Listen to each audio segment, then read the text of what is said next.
Hai good friends, Sobat ATR BPN dan narasumber yang ada di sini. Assalamualaikum warahmatullahi wabarakatuh. Waalaikumsalam warahmatullahi wabarakatuh. Salam sehat dan sukses selalu. Senang sekali saya Untari di sini menemani Sobat ATR BPN untuk acara yang luar biasa kali ini. Kita akan sharing tentang siap menghadapi Assessment Center, kompetensi manajerial dan sosial kultural ASN, yaitu bagaimana memahami kompetensi mengelola perubahan. Kompetensi mengelola perubahan adalah salah satu kompetensi manajerial ASN, di mana tingkat penguasaannya yaitu dari level 1 sampai dengan level 5. Kita di sini akan berbincang dari level 1 sampai dengan 3. Nah, penting bagi peserta assessment center atau biasa kita sebut asesi untuk mengetahui kompetensi mengelola perubahan.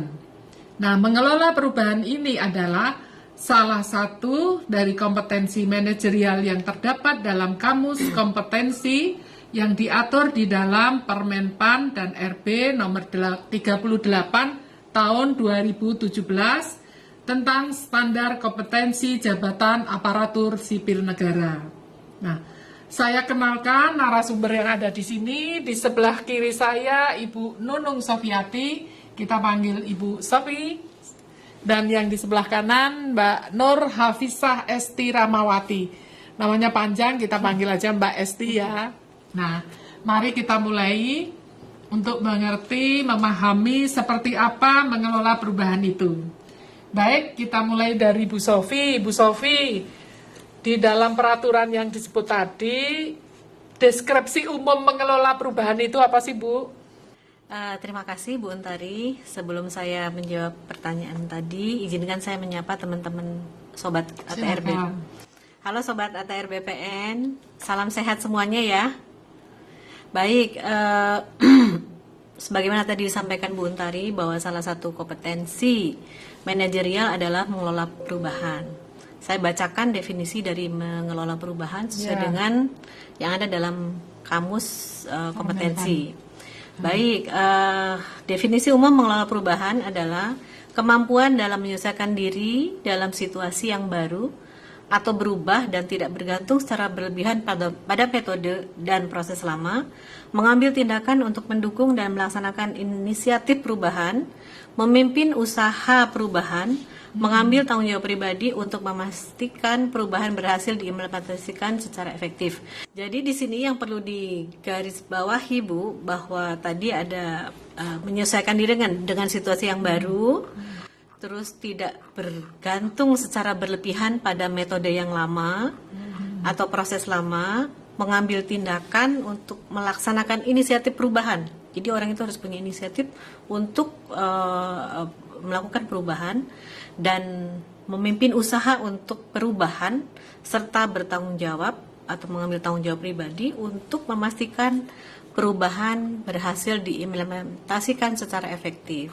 Demikian Bu Untari. Baik, terima kasih. Itu tadi adalah deskripsi umum dari mengelola perubahan. Nah, tadi sudah saya sampaikan bahwa kita akan bicara level 1 sampai dengan 3. Nah, kita perlu tahu level 1. Mbak Esti, sampaikan Mbak Esti, seperti apa sih level 1 itu? Ya, baik. Terima kasih Bu Untari. Hai Sobat ATR BPN.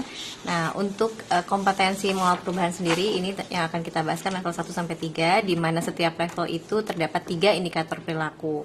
Nah, untuk di level 1 sendiri, yaitu mengikuti perubahan dengan arahan, gitu ya. Jadi level 1 ini masih dengan arahan ya Bu ya. Nah, di mana indikator pertama di level 1 adalah sadar mengenai perubahan yang terjadi di organisasi dan berusaha untuk dapat menyesuaikan diri dengan perubahan tersebut. Nah, untuk indikator kedua di level 1, yaitu mengikuti perubahan secara terbuka sesuai dengan petunjuk atau pedoman yang ada. Lalu indikator ketiga di level 1 adalah menyesuaikan nih cara kerja lama dengan menerapkan metode ataupun proses baru dengan bimbingan orang lain gitu Bu. Jadi masih dengan bimbingan orang lain gitu. Baik, itu tadi berarti di level 1 ada 3 indikator ya Mbak. Ibu. Nah, baik, itu tadi dari Mbak Esti level 1. Sekarang kita dengarkan dari narasumber Bu Sofi seperti apa level 2? Silahkan Bu Sofi. Baik, terima kasih Bu Untari. Deskripsi dari level 2 dari mengelola perubahan yaitu proaktif beradaptasi mengikuti perubahan.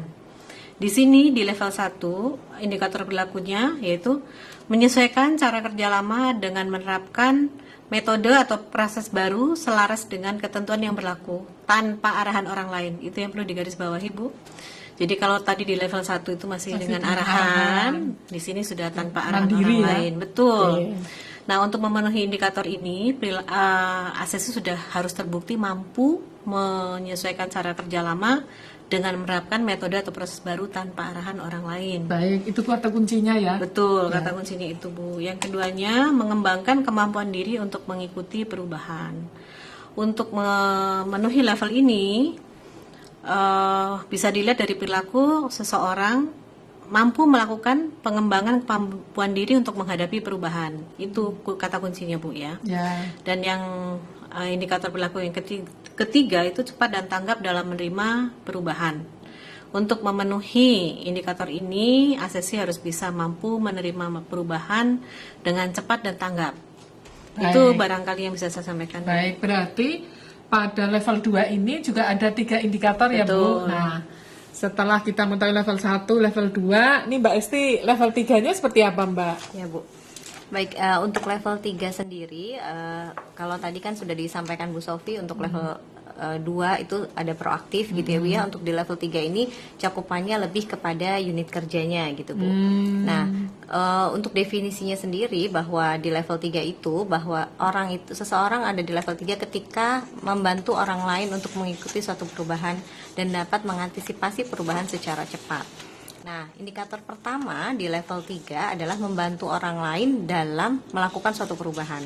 Kemudian indikator kedua di level 3 yaitu menyesuaikan prioritas kerja secara berulang-ulang jika diperlukan. Nah, ini terbukti telah menyesuaikan prioritas kerja yang pernah terjadi dan juga jika diperlukan dilakukan secara berulang-ulang gitu Bu. Jadi perilaku ini harus bisa dibuktikan gitu ya Bu ya. Kemudian untuk indikator ketiga yaitu mengantisipasi perubahan yang dibutuhkan oleh unit kerjanya secara tepat gitu. Kemudian juga memberikan solusi efektif terhadap masalah yang ditimbulkan oleh adanya perubahan tersebut. Nah, untuk indikator ketiga di level 3 ini Bu, harus bisa memenuhi kedua hal tadi baru bisa dinyatakan seseorang itu ada di level 3 indikator perilaku ketiga gitu. Nah, untuk di level 3 ini cakupannya lebih kepada unit kerjanya gitu ya, lingkup unit kerja perubahan itu. Nah, di level 3 sendiri yaitu dia membantu orang lain untuk mengikuti perubahan dan mengantisipasi perubahan tersebut secara tepat gitu ya Bu ya. Nah, indikatornya juga ada 3 Bu. Yang pertama yaitu membantu orang lain dalam melakukan suatu perubahan gitu ya. Kemudian indikator kedua di level 3 yaitu menyesuaikan prioritas kerja secara berulang-ulang jika diperlukan. Nah, ini perlu dibuktikan bahwa memang seseorang ini atau ACC tadi yang kita sebut ACC itu sudah melakukan penyesuaian prioritas kerja yang pernah terjadi sebelumnya dan jika diperlukan itu dilakukan secara berulang-ulang begitu.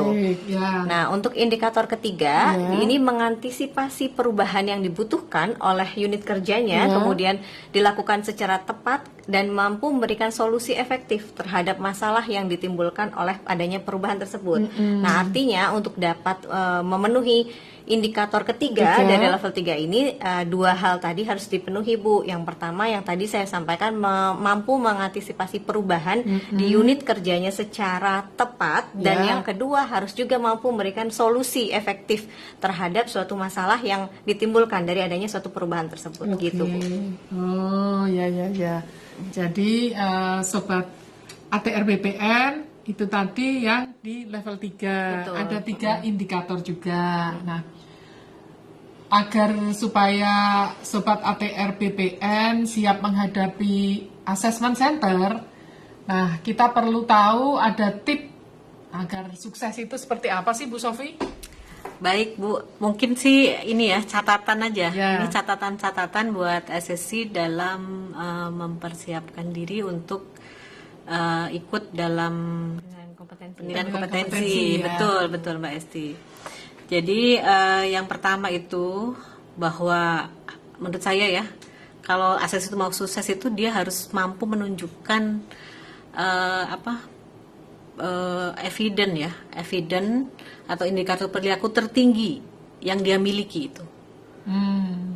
Jadi dia harus menceritakan kepada asesor itu apa yang telah dia lakukan di masa lampau dengan start itu, situasinya bagaimana saat itu dia menceritakan ya. Terus juga tasknya bagaimana. Bu, start tadi apa sih, Bu? Yaitu situasi, task, action, dan result. Oh, baik. Resultnya itu seperti apa? Jadi agar asesi menjadi perhatian. ketika dalam proses penilaian itu harus mencapai hal itu. Dan itu memang pengalaman dia ya. Ya. Dia menceritakan pengalaman dia, bukan pengalaman orang lain. Baik. Ya. Terus juga kalau menurut saya sih seorang asesi harus mempersiapkan diri dengan istirahat yang cukup saja sih, Bu. Oh, gitu. Karena itu kan mengingat kembali peristiwa lama kan butuh energi ya. Oh, iya. Jadi menurut saya sih minum vitamin yang banyak, yang cukup gitu, tidur yang cukup gitu, istirahatlah intinya ya.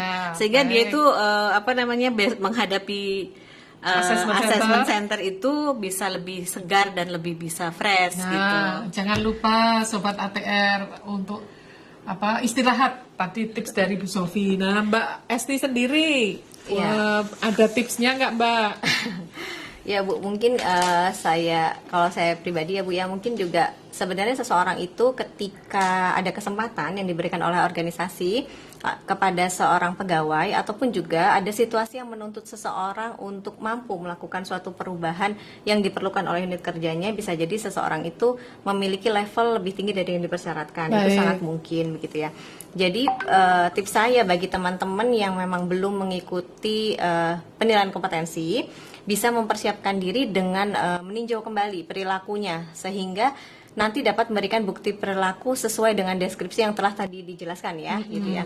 Yang khususnya khususnya pada level-level yang dipersyaratkan gitu. Karena penting ya untuk mengingat pengalaman kerja selama 3 tahun terakhir gitu, sehingga butuh proses recalling gitu ya, mengingat kembali gitu. Sehingga nanti pada saat penilaian kompetensi dilakukan dapat disampaikan dengan detail ya, seperti apa tadi yang disampaikan Bu Sofi tadi ya, start tadi mungkin gitu.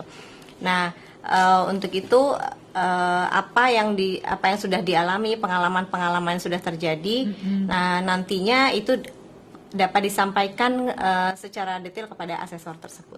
Mungkin itu Bu. Ya, intinya mungkin harus jujur gitu ya. Jadi kalau misalnya dia itu dalam satu tim Bu, dia menceritakan ya pengalaman dianya sendiri, kontribusi terhadap tim itu bagaimana gitu. Jadi intinya tadi perilaku dia sendiri ya. Nanti bisa ditunjukkan saat di dalam assessment center. Oke, Sobat ATR BPN, setelah tadi kita mengetahui tentang kompetensi mengelola perubahan, ke depan Sobat ATR BPN makin siap menghadapi assessment center. Saya rasa kita cukup di sini. Atas perhatian Sobat ATR BPN, saya ucapkan terima kasih. Wabillahi taufik wal hidayah. Wassalamualaikum warahmatullahi wabarakatuh.